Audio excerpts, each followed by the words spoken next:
बगैर helmet motorcycle सवारों के खिलाफ क्रैकडाउन तेज करने का हुक्म जारी कर दिया गया है। लाहौर ट्रैफिक पुलिस शहरियों के जान और माल के तहफ़्फ़ुज़ के लिए फिर से मुतहरिक हो गई। तमाम मॉडल रोड बगैर हेलमेट मोटरसाइकिल के लिए नो गो एरिया करार दे दिए गए। तफसीलात क्या हैं, खुर्रम मलिक से जानते हैं। जी खुर्रम।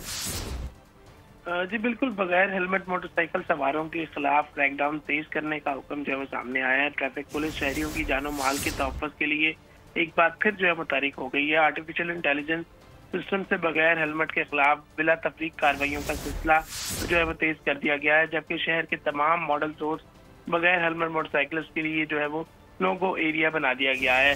हेलमेट टैंकी पर रखने या बाजू पर लटकाने पर भी चालान जो है वो किया जाएगा। सिटी लाहौर जो हमारा अतर है उनकी जानिब से जो है वो ये हुक्मनामा सामने आ रहा है और तमाम जो ट्रैफिक वार्डन है उनको ये हदायत भी जारी कर दी गई है कि अगर कोई शहरी इस तरह की लापरवाही बरतता है तो उसको 2000 रुपये का जो है वो चालान किया जाए। जबकि रवां साल 5,96,000 बगैर हेलमेट मोटरसाइकिल सवारों को चालान जो है वो किए गए। Mall road, chain road, Gulberg, main boulevard और केनाल रोड पर 90 चालान भी किया जाए। खुर्रम मलिक, बहुत शुक्रिया।